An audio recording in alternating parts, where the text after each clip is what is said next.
तो स्वागत है साहित्य सहचर के इस नया यूट्यूब प्लेटफॉर्म पर।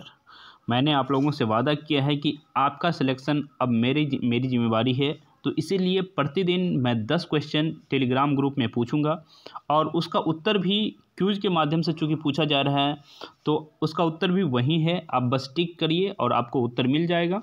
तो चलिए आज का टेलीग्राम ग्रुप में जो मैंने क्यूज डाला है उसका उत्तर देखते चलते हैं। पूछा गया है य का उच्चारण स्थान क्या है। तो य का उच्चारण स्थान कंठ है, तालु है, दंत है या कोई नहीं है या एक से अधिक है। जिस तरह से बीपीएससी प्रश्न बनाता है वही प्रश्न है। तो इसका आंसर क्या हो जाएगा, य का उच्चारण स्थान तालु है। ओके, देखिए इसमें से 38% बच्चे गलत किए हैं, सिर्फ 43% बच्चे सही किए हैं। ठीक है, तो समझ सकते हैं कि लेवल किस तरह से बच्चे अभी कमज़ोर हैं, लेकिन मैं मानता हूं कि जब प्रैक्टिस करेंगे तो सब सही हो जाएगा। से प्रसर्ग किस कारक से संबंधित है। करण कारक, आपादान, संबोधन, एक से अधिक, कोई नहीं। यही इसी तरह के प्रश्न आपसे को बनाया मतलब आप बीपीएससी में देखेंगे। तो आप समझते हैं कि करण जो है करण से भी होता है और आपादान से होता है, दोनों का से होता है, इसीलिए एक से अधिक इसका उत्तर होगा। और देखिए सिर्फ और सिर्फ 29% बच्चे इसका सही आंसर दिए हैं, 62% बच्चे गलत आंसर दिए हैं, 9% देखिए आपादान भी लगा है। हालांकि उन लोगों ने अपने तरीके से सही नहीं लगाया, लेकिन एक से अधिक उत्तर इसका होगा क्योंकि अपकरण से भी होता है और आपादान का भी से होता है। ओके, एक करण जहां हम कोई इक्विपमेंट यूज करते हैं और आपादान बिछड़ने के सेंस में होता है, तो दोनों जगह से का प्रयोग होता है। तो यहां आप देख पा रहे होंगे। राजभाषा संबंधी उपबंध संविधान के किस भाग में है। तो इसका आंसर मुझे पता है कि आप लोग बहुत लोग 243 कर लिए होंगे, 17 भी किए होंगे, 8 भी किए होंगे और 120 भी किए होंगे। सब कुछ कहीं ना कहीं संबंधित है इस प्रश्न से। ठीक है, तो इसका आंसर जो होगा वो तो 17 होगा। और देखिए कि सिर्फ 24% बच्चे सही किए हैं। 243 अनुच्छेद जो हिंदी भाषा, देवनागरी लिपि और अंतर्राष्ट्रीय अंकों का प्रयोग किया जाएगा, हाँ वो है। तो आप लोग 243 अनुच्छेद समझ के इसका उत्तर किए थे। और लेकिन हमने पूछा था किस भाग में था, तो 17वां भाग में है। हाँ, 8वीं अनुसूची में हमारे पास 22 भाषा है और 120 में आप जानते हैं कि संसद में किस भाषा का प्रयोग हो उससे संबंधित है अनुच्छेद। ठीक है, लेकिन हमने पूछा था आपसे भाग के बारे में, तो इसका आंसर 17वां भाग होगा। ओके, देवनागरी लिपि का विकास किस लिपि से हुआ है। तो सिंधु घाटी लिपि, खरोष्टी लिपि, ब्राह्मी लिपि, एक से अधिक या कोई नहीं। तो इसका आंसर जो है ब्राह्मी लिपि। कौन कौन किए हैं, और ये देखिए ये बहुत अच्छी बात है कि 20 लोगों में से 20 लोगों ने सही जवाब दिया है, 100% छात्रों ने हाँ ब्राह्मी लिपि लगाया है। बिहार हिंदी लिखा गया है यहाँ, माफ़ करिएगा, बिहारी हिंदी से संबंधित बोलियाँ हैं। हाँ, बिहारी हिंदी से संबंधित बोलियाँ कौन सा हो जाएगा, भोजपुरी, मगही, मैथिली, एक से अधिक, कोई नहीं। तो इसका आंसर आप बताइए क्या होना चाहिए। तो इसका आंसर एक से अधिक होगा। हाँ, क्योंकि भोजपुरी, मगही, मैथिली सभी बिहारी हिंदी से संबंधित है। और देखिए बहुत सारे बच्चों ने कितने 20 बच्चों ने इसका जवाब दिया था और जो है 85% बच्चे उसमें से कह रहे हैं कि एक से अधिक होगा। और देखिए कि अभी 344 लोग हम लोग जुड़ चुके हैं। आप भी इससे जुड़ना चाहते हैं, साहित्य सहचर से जुड़ना चाहते हैं, तो इस वीडियो के डिस्क्रिप्शन में लिंक दे दूंगा, व्हाट्सएप का भी, टेलीग्राम का भी। और इसी तरह से हम लोग एक्सप्लेन करके प्रतिदिन पढ़ेंगे। और अभी तो सिर्फ क्वेश्चन दिखा रहा हूँ, हम आपको कह रखे हैं कि आपका सिलेक्शन अब मेरी जिम्मेवारी है, इसलिए मैं कोशिश करूंगा कि अधिक से अधिक प्रश्न आपसे पूछा जाए, आपको अधिक से अधिक कंसेप्ट बताया जाए, किस तरह से पढ़ना है उसका वीडियो तो दे ही दिया हूं। और इवन मैं कोशिश करूंगा कि जीएस का भी और हिंदी का भी दोनों का क्लास लूं। ओके, अवधि बोली का क्षेत्र है तो मेरठ, दिल्ली, रायपुर, सुल्तानपुर, हाँ इस पे से कौन सा होगा। इसका ऑप्शन मैं चाहता था एक से अधिक और कोई नहीं भी बना सकता था, लेकिन मैंने कोशिश किया कि ना बनाया जाए। तो जो है सुल्तानपुर जो जौनपुर के आसपास, और जब आप दिल्ली जाते होंगे लखनऊ के आसपास का एरिया जो है सुल्तानपुर आता है, सुल्तानपुर स्टेशन आता है। ठीक है, हाँ मेरठ और दिल्ली में आप समझ रहे हैं कि भाई खड़ी बोली का क्षेत्र है। रायपुर जो है हाँ जो आप देखते हैं छत्तीसगढ़ ही वहाँ बोला जाता है, तो रायपुर नहीं होगा। अच्छा किया आप लोग नहीं लगाएं, लेकिन दिल्ली और मेरठ जो लगाए हैं वो गलत लगाए हैं, सुल्तानपुर इसका एरिया होगा।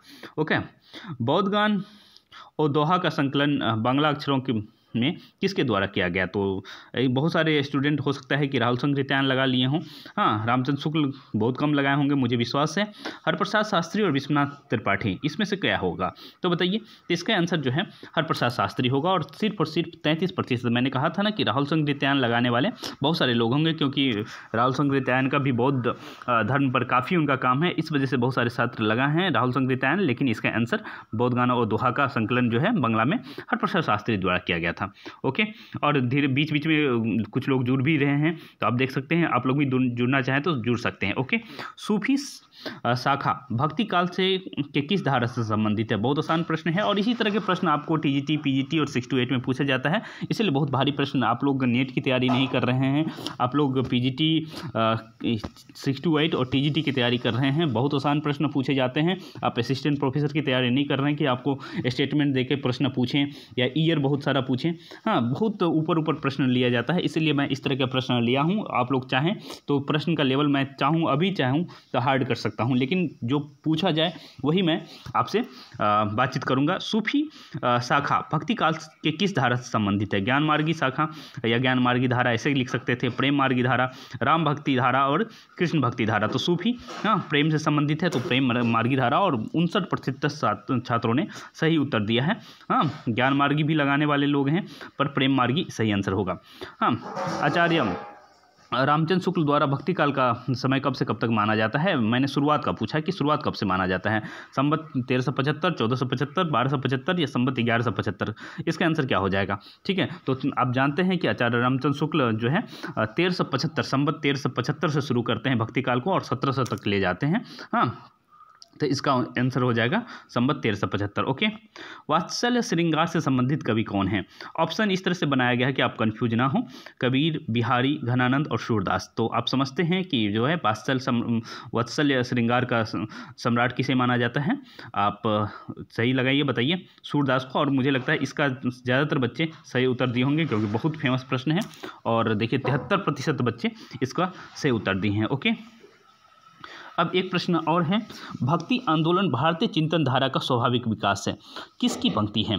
तो रामचंद्र शुक्ल की है, हजारी प्रसाद द्विवेदी की है, राहुल संकृत्यायन की है, नरेश मेहता की है। ठीक है, तो जब रामचंद्र शुक्ल भक्ति आंदोलन के उदय के बारे में बहुत सारी बातचीत कर लिए थे, तब ये बात कहते हैं हजारी प्रसाद द्विवेदी की स्वाभाविक विकास है, न कि तमाम चीज़ें जो रामचंद्र शुक्ल जी अपने भक्ति काल की शुरुआत में लिखते हैं कि किस तरह से हिंदू देवी देवताओं को उनके सामने में ही जो है मूर्तियों को तोड़ा गया था, और एक तरह से हिंदुओं को बहुत सारी बात रामचंद्र शुक्ल कहते हैं कि किस तरह से कमज़ोर पड़ गया था, और ये बहुत सारी बातें कहते हैं। तो वो कहते हैं कि नहीं, ये भक्ति आंदोलन जो है भारतीय चिंतन धारा का स्वाभाविक विकास है, ऐसा हजारी प्रसाद द्विवेदी जी कहते हैं। ओके, तो इस तरह से और भी एक इनका स्टेटमेंट काफ़ी इम्पोर्टेंट है हजारी प्रसाद द्विवेदी जी का, कि मैं इस्लाम के महत्व को भूल नहीं रहा हूँ, लेकिन जोर देकर कहना चाहता हूँ, अगर इस्लाम नहीं आया होता तो इस साहित्य का बाहर आना वैसा ही होता जैसा आज है। लेकिन शुक्ल जी क्या कहते हैं भक्ति आंदोलन के बारे में? भक्ति का जो सोता दक्षिण की ओर से धीरे धीरे उत्तर भारत की ओर पहले से ही आ रहा था, उसे राजनीतिक परिवर्तन के कारण शून्य पड़ते वे जनता के हृदय क्षेत्र में फैलने के लिए पूरा स्थान मिल गया। इस तरह से बहुत सारी बात कहते हैं शुक्ल जी भी। तो इस तरह से हमने लगभग सारा प्रश्न कर लिया। ओके, हर दिन 10 प्रश्न करेंगे, उसका डिस्कशन करेंगे, इसी तरह से करेंगे, और चाहेंगे तो और मैं करूँगा। ऐसा नहीं कि ये तो सामान्य तरीके से वीडियो बनाया जा रहा है। हमारे पास जो पेन टैब है, जो पूरा सिस्टम है, उस पर भी वीडियो बनाऊँगा। धीरे धीरे हम लोग सिस्टम में आ रहे हैं, तो ज़रूर कुछ लोग देखिए बदल रहे हैं, और इस तरह से अपना आप भी करते रहिए। और इस ग्रुप से जुड़ना है तो लिंक दे दूंगा, व्हाट्सएप और टेलीग्राम दोनों का दे दूंगा। तो बहुत शुभकामनाएं, TRE 4 आपका है, मेहनत आज से करिए तो सिलेक्शन ज़रूर होगा।